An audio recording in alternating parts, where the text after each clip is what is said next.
สวัสดีครับคุณผู้ฟังที่รักทุกท่านยินดีต้อนรับกลับเข้าสู่เรื่องเล่าจากอดีตพอดแคสต์ที่จะพาคุณดำดิ่งสู่เรื่องราวในอดีตที่น่าตื่นเต้นราวกับว่าคุณได้ย้อนเวลาไปสัมผัสด้วยตัวเองวันนี้ผมตื่นเต้นสุดๆไปเลยครับเพราะเราจะมาเจาะลึกเรื่องราวของกษัตริย์ผู้พลิกโฉมหน้าประวัติศาสตร์ขอมผู้ที่ได้รับยกย่องว่าเป็นบิดาแห่งอาณาจักรอังกอร์ผู้ที่สร้างรากฐานแห่งความยิ่งใหญ่ให้กับอารยธรรมที่เราได้เห็นในนครวัดนั่นเองครับเรากำลังจะพูดถึงพระเจ้าชัยวรมันที่2ครับกษัตริย์ผู้ทรงเป็นดั่งตำนานผู้ที่นำพาอาณาจักรขอมให้พังงาดขึ้นจากความแตกแยกสู่การเป็นจักรวรรดิที่ยิ่งใหญ่ที่สุดแห่งหนึ่งในเอเชียตะวันออกเฉียงใต้เรื่องราวของพระองค์เต็มไปด้วยความลึกลับความท้าทายและการสร้างสรรค์สิ่งใหม่ๆที่ไม่เคยมีมาก่อนคุณผู้ฟังพร้อมที่จะเดินทางย้อนเวลากลับไปเมื่อกว่า 1,200 ปีที่แล้วกับผมหรือยังครับถ้าพร้อมแล้วมาเริ่มกันเลยคุณผู้ฟังครับก่อนที่เราจะไปพบกับพระเจ้าชัยวรมันที่2เราต้องมาทำความเข้าใจบริบทของยุคสมัยนั้นกันก่อนนะครับลองจินตนาการถึงดินแดนที่ปัจจุบันคือประเทศกัมพูชาและบางส่วนของไทยลาวและเวียดนามในราวคริสตศตวรรษที่ 8-9 สิครับในเวลานั้นอาณาจักรขอมไม่ได้เป็นปึกแผ่นอย่างที่เราจินตนาการถึงในยุคของนครวัดนะครับแต่เป็นดินแดนที่ประกอบด้วยนครรัฐเล็กๆน้อยๆมากมายแต่ละนครรัฐก็มีเจ้าผู้ครองนครของตัวเองมีการแข่งขันกันเองบางครั้งก็ทำสงครามกันเพื่อแย่งชิงอำนาจและทรัพยากรสถานการณ์ยิ่งซับซ้อนขึ้นไปอีกเมื่อมีอิทธิพลจากภายนอกเข้ามาเกี่ยวข้องครับหนึ่งในอิทธิพลสำคัญคืออาณาจักรชวาหรืออาณาจักรศรีวิชัยซึ่งเป็นอาณาจักรทางทะเลที่ยิ่งใหญ่ในเวลานั้นมีอำนาจแผ่ขยายมาถึงคาบสมุทรอินโดจีนและดูเหมือนว่าบางส่วนของดินแดนขอมในยุคนั้นจะตกอยู่ภายใต้อำนาจของชวาด้วยซ้ำไปครับนักประวัติศาสตร์บางท่านเชื่อว่ากษัตริย์ชวาอาจจะเข้ามาแทรกแซงการเมืองภายในของดินแดนขอมหรืออาจจะถึงขั้นส่งผู้ปกครองมาควบคุมบางพื้นที่เลยก็เป็นได้ครับลองคิดดูสิครับว่าสถานการณ์ในเวลานั้นจะวุ่นวายขนาดไหนผู้คนคงจะโหยหาผู้นำที่จะมารวมแผ่นดินให้เป็นหนึ่งเดียวและปลดปล่อยพวกเขาจากอิทธิพลภายนอกในยุคที่เต็มไปด้วยความแตกแยกและความไม่มั่นคงนี่แหละครับที่ชื่อของชัยวรมันเริ่มปรากฏขึ้นเอาละครับคุณผู้ฟังถึงเวลาที่เราจะได้พบกับพระเอกของเราแล้วครับพระเจ้าชัยวรมันที่2ข้อมูลเกี่ยวกับพระองค์ในช่วงต้นของชีวิตนั้นค่อนข้างลึกลับและยังเป็นที่ถกเถียงกันในหมู่นักประวัติศาสตร์นะครับแต่หลักฐานที่สำคัญที่สุดที่เรามีคือจารึกสดกก๊อกทมซึ่งเป็นจารึกโบราณที่ให้ข้อมูลเกี่ยวกับราชวงศ์ของพระองค์จากจารึกนี้เราทราบว่าพระเจ้าชัยวรมันที่2เสด็จมาจากดินแดนที่เรียกว่าชวาครับใช่แล้วครับคุณฟังไม่ผิดครับดินแดนที่เคยเป็นอิทธิพลเหนือขอมนั่นแหละครับแต่ไม่ได้หมายความว่าพระองค์เป็นชาวชวานะครับนักประวัติศาสตร์ส่วนใหญ่เชื่อว่าพระองค์เป็นเจ้าชายขอมที่อาจจะถูกส่งไปประทับที่ชวาไม่ฐานะตัวประกันหรืออาจจะไปศึกษาเล่าเรียนวิชาความรู้ต่างๆที่นั่นแล้วทำไมพระองค์ถึงกลับมายังดินแดนขอมล่ะครับจารึกระบุว่าพระองค์เสด็จกลับมาจากชวาเพื่อปลดปล่อยดินแดนเขมรให้เป็นอิสระจากการปกครองของชวานี่คือจุดเริ่มต้นของการเปลี่ยนแปลงครั้งใหญ่เลยทีเดียวลองจินตนาการถึงภาพการเสด็จกลับของพระองค์สิครับคงไม่ใช่เรื่องง่ายๆที่จะกลับมาแล้วประกาศตัวเป็นผู้นำในดินแดนที่เต็มไปด้วยเจ้าผู้ครองนครมากมาย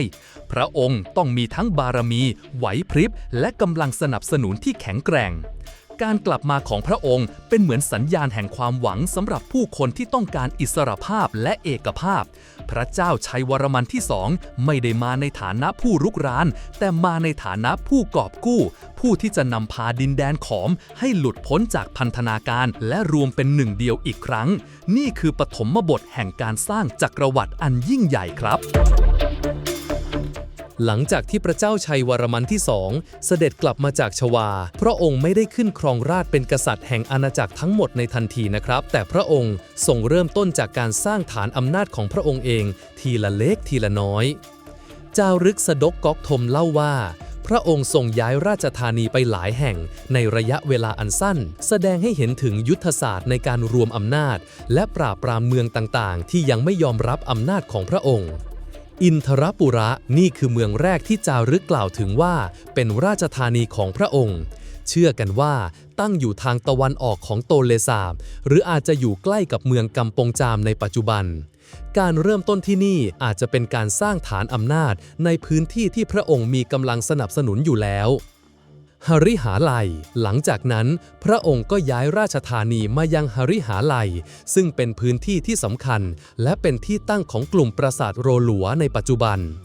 หริหาลัยตั้งอยู่ไม่ไกลจากเมืองเสียมราชและเป็นจุดยุทธศาสตร์ที่ดีในการควบคุมพื้นที่เกษตรกรรมที่อุดมสมบูรณ์รอบโตเลสาบการย้ายมาที่นี่แสดงให้เห็นถึงความต้องการที่จะสร้างศูนย์กลางอำนาจที่มั่นคงและยั่งยืนอมเรนทรปุระจารึกยังกล่าวถึงเมืองอมเรนทระด้วยแต่ตำแหน่งที่แน่นอนของเมืองนี้ยังเป็นที่ถกเถียงกันบางคนเชื่อว่าอาจจะอยู่ใกล้กับหริหาลัยหรืออาจจะอยู่ทางตะวันตกเฉียงเหนือของโตเลสาบการย้ายราชธานีบ่อยครั้งอาจจะสะท้อนถึงความจำเป็นในการย้ายศูนย์กลางอำนาจเพื่อควบคุมพื้นที่ต่างๆหรือเพื่อหลีกเลี่ยงการโจมตีจากศัตรูการย้ายราชธานีไปมาหลายแห่งของพระเจ้าชัยวรมันที่2แสดงให้เห็นถึงความชาญฉลาดและยุทธวิธีในการรวมอำนาจของพระองค์ครับพระองค์ไม่ได้ใช้แต่กำลังทหารอย่างเดียวแต่ยังใช้การสร้างพันธมิตรการสร้างความชอบธรรมและการแสดงให้เห็นถึงความสามารถในการปกครองลองนึกภาพสิครับว่าในแต่ละครั้งที่พระองค์ย้ายราชธานีก็ต้องมีการสร้างสิ่งปลูกสร้างพื้นฐานมีการจัดระเบียบการปกครองและมีการสร้างความสัมพันธ์กับผู้คนในพื้นที่นั้นๆนี่ไม่ใช่แค่การย้ายเมืองธรรมดานะครับแต่มันคือการสร้างอาณาจักรทีละก้าวทีละเมืองและแน่นอนครับว่าการเดินทางของพระองค์ยังไม่สิ้นสุดแค่นี้เพราะจุดสูงสุดของอำนาจและการสร้างสรรค์ของพระองค์กำลังจะเกิดขึ้นบนยอดเขาศักดิ์สิทธิ์แห่งหนึ่งคุณผู้ฟังครับนี่คือหัวใจสำคัญของเรื่องราวของพระเจ้าชัยวรมันที่2เลยก็ว่าได้ครับหลังจากที่ทรงสร้างฐานอำนาจในที่ราบลุ่มแล้วพระองค์ก็ทรงตัดสินใจย้ายราชธานีขึ้นไปบนยอดเขาแห่งหนึ่งที่สูงตระหง่านนั่นคือมเหนทราบรรพตซึ่งปัจจุบันเรารู้จักกันในชื่อพนมกุเลนนั่นเองครับพนมกุเลนไม่ได้เป็นแค่ภูเขาทั่วไปนะครับแต่เป็นภูเขาที่มีความสำคัญทางศาสนาและเป็นแหล่งต้นน้ำลำธารที่สำคัญของพื้นที่อังกอร์การเลือกพนมกุเลนเป็นราชธานีแสดงให้เห็นถึงวิสัยทัศน์ที่ลึกซึ้งของพระเจ้าชัยวรมันที่2แล้วทำไมต้องเป็นพนมกุเลนล่ะครับ 1. ความศักดิ์สิทธิ์ภูเขาถือเป็นที่ประทับของเทพเจ้าในคติฮินดูการตั้งราชธานีบนภูเขาจึงการแสดงออกถึงความศักดิ์สิทธิ์และอำนาจอันสูงส่งของกษัตริย์ 2. แหล่งน้ำพนมกุเลนเป็นแหล่งต้นน้ำที่สำคัญการควบคุมแหล่งน้ำหมายถึงการควบคุมชีวิตของผู้คนและการเกษตรซึ่งเป็นหัวใจสำคัญของอาณาจักร 3. ยุทธศาสตร์การตั้งอยู่บนภูเขาสูงทำให้สามารถป้องกันการโจมตีจากศัตรูได้ง่ายขึ้นและยังสามารถมองเห็นพื้นที่โดยรอบได้กว้างไกลแต่สิ่งที่สำคัญที่สุดที่เกิดขึ้นบนยอดเขามเหนทราบรรพตก็คือพิธีการศักดิ์สิทธิ์ครับจารึกสดกก๊อกถมเล่าว่าพระเจ้าชัยวรมันที่2ทรงประกอบพิธีบวงสรวงอันยิ่งใหญ่โดยมีพราหมณ์ผู้ทรงความรู้จากอินเดียชื่อหิรัญยธามะเป็นผู้ประกอบพิธีพิธีกรรมนี้มีชื่อว่าพิธีเทพราชาหรือพิธีเทวราชาครับนี่คือจุดเปลี่ยนสำคัญของประวัติศาสตร์ขอมเลยทีเดียวครับแล้วพิธีเทวราชาคืออะไรพิธีเทวราชาคือการสถาปนากษัตริย์ให้เป็นสมมุติเทพหรือตัวแทนของเทพเจ้าบนโลกมนุษย์ครับโดยเฉพาะอย่างยิ่งการเชื่อมโยงกษัตริย์เข้ากับพระศิวะเทพผู้ทำลายล้างและสร้างสรรค์ในศาสนาฮินดูในพิธีนี้มีการอัญเชิญลึงซึ่งเป็นสัญลักษณ์ของพระศิวะมาประดิษฐานไว้ในปราสาทบนยอดเขาและกษัตริย์จะได้รับการยกย่องว่าเป็นผู้ที่ได้รับอำนาจจากเทพเจ้าโดยตรงความสำคัญของพิธีเทวราชาประกาศอิสรภาพการประกอบพิธีเทวราชาบนยอดเขามเหนทราบรรพตเป็นการประกาศอิสรภาพอย่างเป็นทางการจากอำนาจของชวาครับ เพราะการที่กษัตริย์ขอมได้รับการสถาปนาเป็นสมมุติเทพด้วยพิธีของตนเองหมายความว่าพระองค์ไม่ต้องขึ้นตรงต่อกษัตริย์ใดๆอีกต่อไปไม่ว่าจะเป็นกษัตริย์ชวาหรือกษัตริย์อื่นๆในภูมิภาคสร้างความชอบธรรมพิธีนี้ทำให้พระเจ้าชัยวรมันที่2มีความชอบธรรมในการปกครองอย่างสมบูรณ์แบบเพราะพระองค์ไม่ได้เป็นแค่ผู้ปกครองธรรมดาแต่เป็นผู้ที่ได้รับมอบอำนาจจากเทพเจ้าโดยตรงทำให้ผู้คนเชื่อฟังและยอมรับในอำนาจของพระองค์รวมศูนย์อำนาจแนวคิดเทวราชาช่วยรวมศูนย์อำนาจทางการเมืองและศาสนาไว้ที่กษัตริย์แต่เพียงผู้เดียวทำให้ไม่มีใครสามารถท้าทายอำนาจของพระองค์ได้ง่ายขึ้นรากฐานแห่งความยิ่งใหญ่พิธีเทวราชาเป็นรากฐานสำคัญที่ทำให้อาณาจักรขอมสามารถรวมเป็นปึกแผ่นและสามารถสร้างสรรค์สิ่งก่อสร้างอันยิ่งใหญ่เช่นปราสาทหินต่างๆได้เพราะกษัตริย์มีอำนาจและทรัพย์สินในการระดมกำลังคนและวัสดุได้อย่างเต็มที่ลองคิดดูสิครับว่าในยุคนั้นการที่กษัตริย์องค์หนึ่งสามารถประกาศตนเป็นตัวแทนของเทพเจ้าได้มันคือการสร้างพลังอำนาจที่ยิ่งใหญ่และน่าเกรงขามขนาดไหนนี่คือจุดเริ่มต้นของอาณาจักรอังกอร์อย่างแท้จริงครับพระเจ้าชัยวรมันที่2ไม่ได้เป็นแค่ผู้รวมแผ่นดินแต่เป็นผู้สร้างมโนทัศน์แห่งการปกครองที่หล่อหลอมอารยธรรมขอมให้ยิ่งใหญ่ไปอีกหลายร้อยปีคุณผู้ฟังครับหลังจากที่พระเจ้าชัยวรมันที่2ทรงประกอบพิธีเทวราชาบนยอดเขามเหนทรบำพตแล้วอำนาจของพระองค์ก็แข็งแกร่งขึ้นอย่างเห็นได้ชัดครับพระองค์ทรงใช้เวลาอีกหลายปีในการรวมดินแดนขอมที่กระจัดกระจายให้เป็นหนึ่งเดียวกระบวนการรวมอาณาจักรของพระองค์ไม่ได้เกิดขึ้นในชั่วข้ามคืนนะครับแต่เป็นการค่อยๆแผ่ขยายอำนาจออกไปทีละน้อยโดยใช้ทั้งการทหารการทูตและการสร้างความสัมพันธ์กับเจ้าผู้ครองนครต่างๆการปราบปรามกบฏและคู่แข่งแน่นอนครับว่าการรวมอำนาจย่อมต้องมีการต่อต้านพระเจ้าชัยวรมันที่2ทรงเป็นกษัตริย์นักรบผู้เก่งกาจทรงนำทัพออกปราบปรามผู้ที่ต่อต้านและผู้ที่ต้องการแย่งชิงอำนาจการรบพุ่งคงเกิดขึ้นหลายครั้งเพื่อให้ทุกเมืองยอมรับอำนาจสูงสุดของพระองค์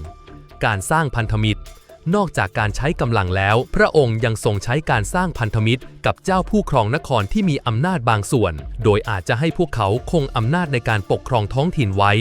แต่ต้องยอมรับอำนาจสูงสุดของกษัตริย์แห่งอังกอร์และส่งเครื่องบรรณาการหรือกำลังคนมาช่วยในการสร้างสรรค์สิ่งต่างๆการขยายอิทธิพลอาณาเขตของอาณาจักรขอมในรัชสมัยของพระเจ้าชัยวรมันที่2นั้นยังไม่กว้างใหญ่เท่าในยุคหลังๆนะครับแต่พระองค์ก็ทรงวางรากฐานสำคัญในการขยายอิทธิพลออกไปยังดินแดนใกล้เคียงเช่นลาวไทยและเวียดนามในปัจจุบันจารึกสดกก๊อกถมระบุว่าพระองค์ทรงทำให้ดินแดนเขมรเป็นหนึ่งเดียวและเป็นอิสระซึ่งเป็นประโยคที่ทรงพลังและสะท้อนถึงความสำเร็จอันยิ่งใหญ่ของพระองค์ลองจินตนาการถึงความยากลำบากในการรวมผู้คนที่มีความแตกต่างกันมีเจ้าผู้ครองนครหลายคนที่มีอำนาจและอิทธิพลการที่จะให้ทุกคนยอมรับกษัตริย์องค์เดียวได้นั้นต้องอาศัยทั้งความเด็ดขาดความสามารถในการปกครองและบารมีที่แท้จริงชัยชนะของพระเจ้าชัยวรมันที่2ไม่ใช่แค่ชัยชนะในสนามรบนะครับแต่เป็นชัยชนะในการสร้างอัตลักษณ์ร่วมกันให้กับชาวขอมเป็นการสร้างความรู้สึกของการเป็นชาติหรืออาณาจักรที่มีศูนย์กลางที่อยู่ที่กษัตริย์และเทพเจ้าที่พระองค์นับถือนี่คือจุดเริ่มต้นของการสร้างจักรวรรดิที่มั่นคงและยิ่งใหญ่ซึ่งจะนำไปสู่ยุคทองของอารยธรรมอังกอร์ในอีกหลายร้อยปีข้างหน้าถ้าไม่มีพระเจ้าชัยวรมันที่2ก็อาจจะไม่มีนครวัดอย่างที่เราเห็นในทุกวันนี้ได้นะครับคุณผู้ฟัง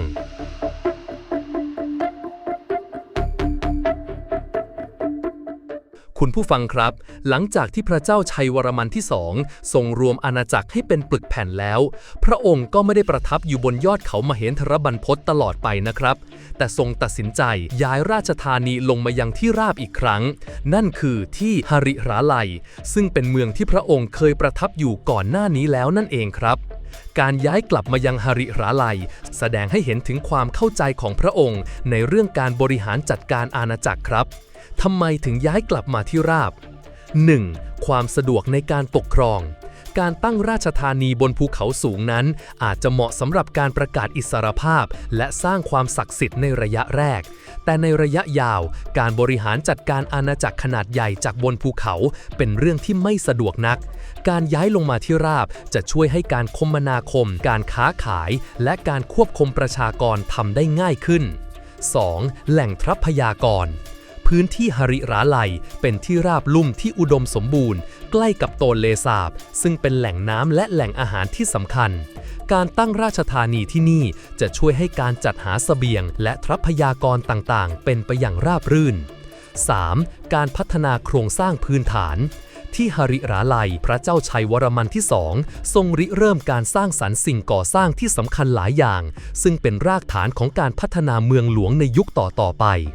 สิ่งก่อสร้างในยุคหริราลัยของพระเจ้าชัยวรมันที่2แม้ว่าสิ่งก่อสร้างส่วนใหญ่ที่เราเห็นในกลุ่มปราสาทโรหลัวในปัจจุบันจะถูกสร้างขึ้นในรัชสมัยของกษัตริย์องค์ต่อๆมาแต่พระเจ้าชัยวรมันที่2ก็ทรงวางรากฐานสำคัญไว้ที่นี่ครับปราสาทพนมบาเค็งแม้ว่าจะสร้างเสร็จในรัชสมัยของพระเจ้ายโสวรมันที่1แต่แนวคิดในการสร้างปราสาทบนเนินเขาเพื่อเป็นศูนย์กลางของเมืองหลวงที่หริราลัยอาจจะเริ่มต้นมาตั้งแต่ยุคของพระเจ้าชัยวรมันที่2ระบบชลประทานเชื่อกันว่าพระองค์ทรงริเริ่มการพัฒนาระบบชลประทานขนาดใหญ่ในพื้นที่หริราลัยเพื่อควบคุมน้ำจากแม่น้ำและลำคลองต่างๆมาใช้ในการเกษตรการมีระบบชลประทานที่ดีเป็นหัวใจสำคัญที่ทำให้อาณาจักรขอมมีผลผลิตทางการเกษตรที่อุดมสมบูรณ์และสามารถเลี้ยงดูประชากรจำนวนมากได้ซึ่งเป็นปัจจัยสำคัญในการสร้างสรรค์สิ่งก่อสร้างขนาดใหญ่ในเวลาต่อมาการย้ายราชธานีกลับมายังหริราลัยจึงไม่ใช่การถอยหลังนะครับแต่การก้าวไปข้างหน้าอย่างมีวิสัยทัศน์เป็นการปรับเปลี่ยนเพื่อความเหมาะสมในการบริหารจัดการอาณาจักรที่กำลังเติบโตและการวางรากฐานที่มั่นคงสำหรับการพัฒนาอารยธรรมขอมในยุคต่อไปพระเจ้าชัยวรมันที่2ทรงเป็นกษัตริย์ที่เข้าใจถึงความสำคัญของการสร้างความมั่นคงทั้งทางการเมืองเศรษฐกิจและศาสนาและการตัดสินใจย้ายราชธานีมายังหริราลัยก็เป็นอีกหนึ่งการตัดสินใจที่ชาญฉลาดของพระองค์ครับคุณผู้ฟังครับเราเดินทางมาถึงช่วงสำคัญของเรื่องราวของพระเจ้าชัยวรมันที่2แล้วครับนั่นคือมรดกที่พระองค์ทิ้งไว้ให้กับอาณาจักรขอมและโลกใบนี้แม้ว่าพระองค์จะไม่ได้สร้างปราสาทขนาดมหึมาอย่างนครวัดหรือนครธมด้วยพระองค์เองแต่พระองค์คือผู้บุกเบิกผู้ที่สร้างรากฐานที่แข็งแกร่งที่สุดให้กับอาณาจักรอังกอร์อะไรคือมรดกที่สำคัญที่สุดของพระเจ้าชัยวรมันที่2 1. การรวมอาณาจักรให้เป็นหนึ่งเดียวนี่คือความสำเร็จที่ยิ่งใหญ่ที่สุดของพระองค์ครับจากดินแดนที่แตกแยกและตกอยู่ภายใต้อิทธิพลภายนอกพระองค์ทรงรวมดินแดนขอมให้เป็นปึกแผ่นภายใต้การปกครองของกษัตริย์องค์เดียวทำให้เกิดความมั่นคงทางการเมืองและสังคมซึ่งเป็นสิ่งจำเป็นสำหรับการพัฒนาอารยธรรม 2. การสถาปนาพิธีเทวราชาแนวคิดเทวราชาที่พระองค์ทรงริเริ่มขึ้นบนยอดเขามเหนทรบรรพตไม่ใช่แค่พิธีกรรมทางศาสนาธรรมดานะครับแต่มันคืออุดมการณ์ทางการเมืองที่สำคัญที่สุดของอาณาจักรขอมมันทำให้กษัตริย์ขอมมีอำนาจสูงสุดทั้งทางโลกและทางธรรมมันสร้างความชอบธรรมในการปกครองให้กับราชวงศ์มันเป็นแรงผลักดันให้กษัตริย์องค์ต่อมาสร้างปราสาทหินขนาดใหญ่เพื่อเป็นศูนย์กลางของลัทธิเทวราชาและเพื่อแสดงถึงความยิ่งใหญ่ของตนเองลองคิดดูสิครับว่าถ้าไม่มีแนวคิดเทวราชากษัตริย์ขอมอาจจะไม่มีแรงจูงใจหรืออำนาจมากพอที่จะระดมทรัพยากรและแรงงานมหาศาลมาสร้างปราสาทอย่างนครวัดได้เลย3. การวางรากฐานเมืองหลวงอังกอร์แม้ว่าพระองค์จะประทับที่หริราลัยแต่การตัดสินใจย้ายราชธานีมายังพื้นที่อังกอร์และการริเริ่มพัฒนาระบบชลประทานในบริเวณนั้นเป็นการวางรากฐานสำคัญให้กับเมืองหลวงอังกอร์ที่จะเติบโตขึ้นเป็นมหานครในยุคต่อมา 4. การสร้างเอกราชและเอกลักษณ์ของชาติพระเจ้าชัยวรมันที่2ทรงปลดปล่อยดินแดนขอมจากการเป็นเมืองขึ้นหรืออิทธิพลของชวาทำให้ชาวขอมมีเอกราชและสามารถพัฒนาวัฒนธรรมและอารยธรรมของตนเองได้อย่างเต็มที่ พระองค์คือผู้สร้างอัตลักษณ์ของอาณาจักรขอมที่แตกต่างจากอาณาจักรอื่นๆในภูมิภาคพระเจ้าชัยวรมันที่2ทรงครองราชยาวนานถึงประมาณ40 ปีประมาณคศ802ถึง850ซึ่งเป็นช่วงเวลาที่ยาวนานพอที่จะสร้างความเปลี่ยนแปลงครั้งใหญ่และวางรากฐานที่มั่นคงให้กับอาณาจักรนักประวัติศาสตร์บางคนถึงกับกล่าวว่าถ้าไม่มีชัยวรมันที่2ก็จะไม่มีอังกอร์ซึ่งเป็นคำกล่าวที่สะท้อนถึงความสำคัญของพระองค์ได้อย่างชัดเจนลองจินตนาการถึงต้นไม้ใหญ่สิครับพระเจ้าชัยวรมันที่2คือรากแก้วที่อย่างลึกลงไปในผืนดินอย่างมั่นคงทำให้ลำต้นและกิ่งก้านสาขาของอาณาจักรอังกอร์สามารถเติบโตขึ้นไปได้อย่างสง่างามและแผ่กิ่งก้านสาขาออกไปอย่างกว้างขวางนี่คือเรื่องราวของกษัตริย์ผู้ยิ่งใหญ่ผู้ที่ไม่ได้เป็นแค่ผู้ปกครองแต่เป็นผู้สร้างสรรค์ผู้ที่มองเห็นอนาคตและผู้ที่ทิ้งมรดกอันล้ำค่าไว้ให้เราได้ชื่นชมจนถึงทุกวันนี้ครับคุณผู้ฟังครับแม้ว่าพระเจ้าชัยวรมันที่2จะเป็นกษัตริย์ที่สำคัญอย่างยิ่งในประวัติศาสตร์ขอมแต่เรื่องราวของพระองค์ก็ยังคงเต็มไปด้วยปริศนาและข้อถกเถียงในหมู่นักประวัติศาสตร์และนักโบราณคดีนะครับนี่แหละครับคือเสน่ห์ของประวัติศาสตร์บางครั้งเราก็มีข้อมูลไม่ครบถ้วนทำให้ต้องตีความและประติดประต่อเรื่องราวจากหลักฐานที่มีอยู่อะไรคือปริศนาเกี่ยวกับพระเจ้าชัยวรมันที่1. ช่วงต้นของชีวิตอย่างที่ผมเล่าไปแล้วว่าข้อมูลเกี่ยวกับช่วงต้นของชีวิตพระองค์นั้นน้อยมากเราไม่รู้แน่ชัดว่าพระองค์ประสูติที่ไหนมีเชื้อสายอย่างไรและทำไมถึงไปประทับที่ชวาการที่จารึกระบุว่าพระองค์เสด็จกลับมาจากชวาทำให้เกิดคำถามว่าพระองค์ไปที่นั่นด้วยเหตุผลใดเป็นการถูกบังคับให้ไปหรือไปเพื่อศึกษาเล่าเรียน 2. ความสัมพันธ์กับชวาความสัมพันธ์ระหว่างพระองค์กับอาณาจักรชวาเป็นอย่างไรกันแน่การที่พระองค์ประกาศอิสรภาพจากชวาแสดงว่าชวามีอำนาจเหนือดินแดนขอมจริงหรือไม่หรือเป็นเพียงการประกาศเชิงสัญลักษณ์เพื่อสร้างความชอบธรรมให้กับอำนาจของพระองค์เอง 3. ตำแหน่งที่ตั้งของเมืองหลวงต่างๆแม้ว่าจารึกจะระบุชื่อเมืองหลวงหลายแห่งที่พระองค์เคยประทับแต่ตำแหน่งที่แน่นอนของเมืองเหล่านั้นโดยเฉพาะอินทรปุระและอมเรนทรปุระก็ยังคงเป็นที่ถกเถียงและยังไม่มีการค้นพบหลักฐานทางโบราณคดีที่ชัดเจน 4. รายละเอียดของพิธีเทวราชาเราทราบว่าพิธีเทวราชาเป็นสิ่งสำคัญแต่รายละเอียดของพิธีกรรมนั้นเป็นอย่างไรมีการประกอบพิธีบ่อยแค่ไหนและมีผลกระทบต่อวิถีชีวิตของผู้คนในยุคนั้นอย่างไรบ้างข้อมูลเหล่านี้ยังคงเป็นที่จำกัด 5. การสิ้นพระชนพระเจ้าชัยวรมันที่2เสด็จสวรรคตเมื่อใดและอย่างไรจารึกไม่ได้ให้รายละเอียดที่ชัดเจนเกี่ยวกับช่วงสุดท้ายของพระชนชีพของพระองค์การที่เรื่องราวของพระองค์ยังคงมีปริศนาเหล่านี้ทำให้เรายิ่งรู้สึกอยากค้นคว้าและศึกษาเพิ่มเติมนะครับนักโบราณคดีและนักประวัติศาสตร์ยังคงทำงานอย่างหนักเพื่อค้นหาหลักฐานใหม่ๆและตีความข้อมูลที่มีอยู่เพื่อให้เราเข้าใจเรื่องราวของพระเจ้าชัยวรมันที่2และอาณาจักรขอมได้ลึกซึ้งยิ่งขึ้นและนี่แหละครับคือความสนุกของประวัติศาสตร์มันไม่ใช่แค่การท่องจำข้อเท็จจริงแต่เป็นการสืบสวนสอบสวนการปฏิดประต่อเรื่องราวและการพยายามทำความเข้าใจอดีตจากหลักฐานที่กระจัดกระจายปริศนาเหล่านี้ไม่ได้ลดทอนความยิ่งใหญ่ของพระเจ้าชัยวรมันที่2ลงเลยนะครับแต่กลับทำให้เรื่องราวของพระองค์น่าสนใจและน่าติดตามมากยิ่งขึ้นไปอีกคุณผู้ฟังครับแม้ว่าพระเจ้าชัยวรมันที่2จะไม่ได้สร้างปราสาทหินขนาดมหึมาอย่างนครวัดหรือนครธมด้วยพระองค์เองแต่พระองค์ก็ทรงมีอิทธิพลอย่างมากต่อพัฒนาการของศิลปะและสถาปัตยกรรมขอมในยุคต่อมาครับลองคิดดูสิครับว่าการที่พระองค์ทรงรวมอาณาจักรให้เป็นปึกแผ่นและสถาปนาแนวคิดเทวราชาขึ้นมามันส่งผลกระทบต่อการสร้างสรรค์ศิลปะอย่างไรบ้าง 1. การรวมศูนย์อำนาจและการระดมทรัพยากรเมื่อกษัตริย์มีอำนาจสูงสุดและสามารถระดมทรัพยากรทั้งกำลังคนและวัสดุได้อย่างเต็มที่ก็สามารถริเริ่มโครงการก่อสร้างขนาดใหญ่ได้การสร้างปราสาทหินขนาดใหญ่ต้องใช้แรงงานช่างฝีมือและการจัดการที่ดี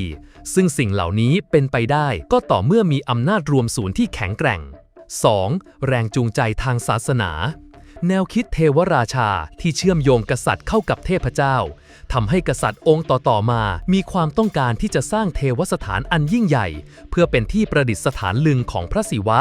และเพื่อแสดงถึงความยิ่งใหญ่ของตนเองในฐานะสมมุติเทพปราสาทเหล่านี้จึงไม่ได้เป็นแค่สิ่งก่อสร้างแต่เป็นสัญลักษณ์ของอำนาจอันศักดิ์สิทธิ์ 3. การพัฒนาเทคนิคการก่อสร้างในรัชสมัยของพระเจ้าชัยวรมันที่ 2และกษัตริย์ในยุคใกล้เคียงมีการพัฒนาเทคนิคการก่อสร้างด้วยหินทรายอย่างต่อเนื่อง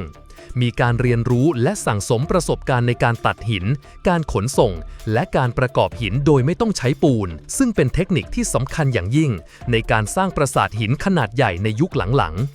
4. การบ่มเพาะช่างฝีมือการมีโครงการก่อสร้างขนาดใหญ่และต่อเนื่องทำให้เกิดการฝึกฝนและสั่งสมประสบการณ์ของช่างฝีมือจำนวนมากไม่ว่าจะเป็นช่างแกะสลักช่างก่อสร้างสถาปนิกและวิศวกรช่างฝีมือเหล่านี้จะส่งต่อความรู้และทักษะให้กับคนรุ่นหลังทำให้ศิลปะและสถาปัตยกรรมขอมมีการพัฒนาอย่างไม่หยุดยั้ง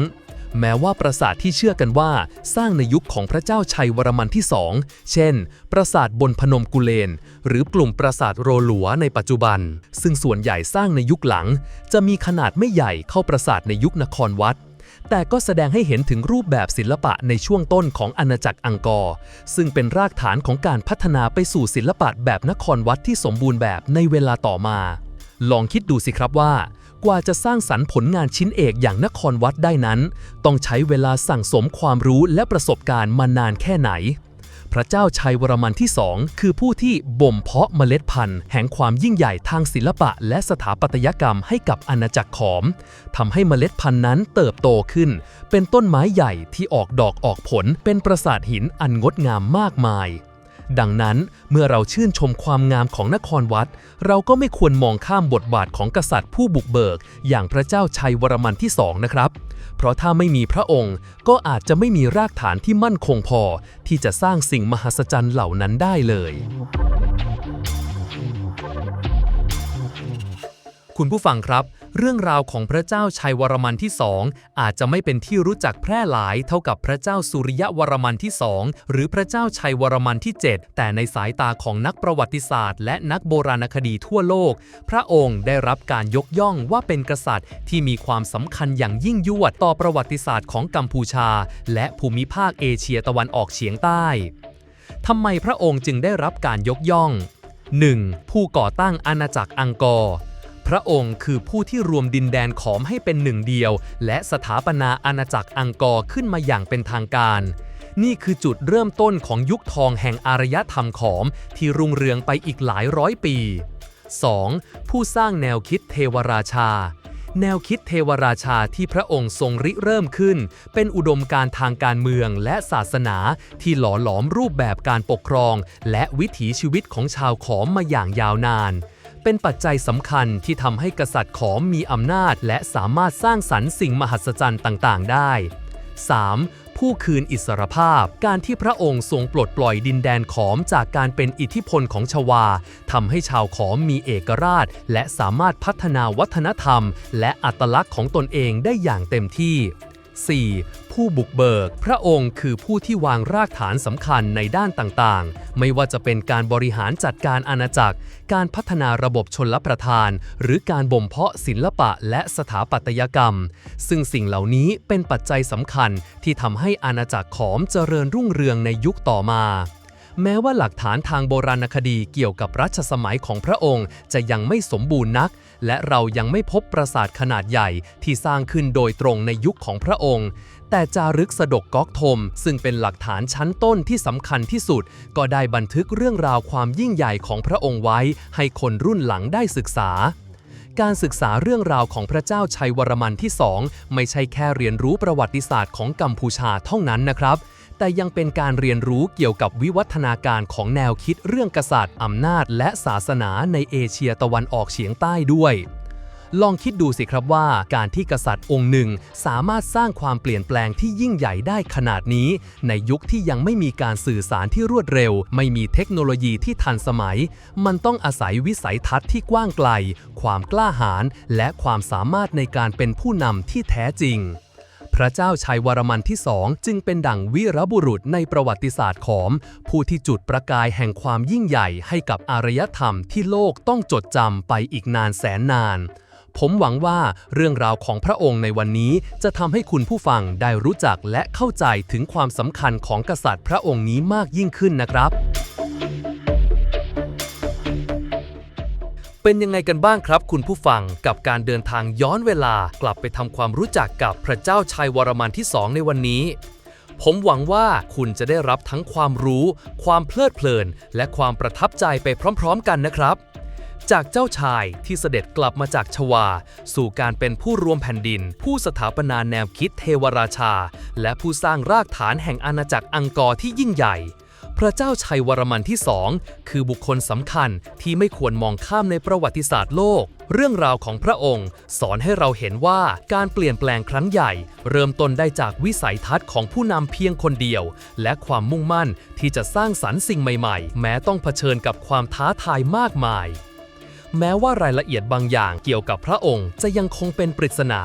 แต่สิ่งหนึ่งที่เรามั่นใจได้คืออิทธิพลของพระองค์ได้หล่อหลอมให้อารยธรรมขอมเจริญรุ่งเรืองถึงขีดสุดและทิ้งมรดกอันล้ำค่าไว้ให้เราได้ชื่นชมจนถึงทุกวันนี้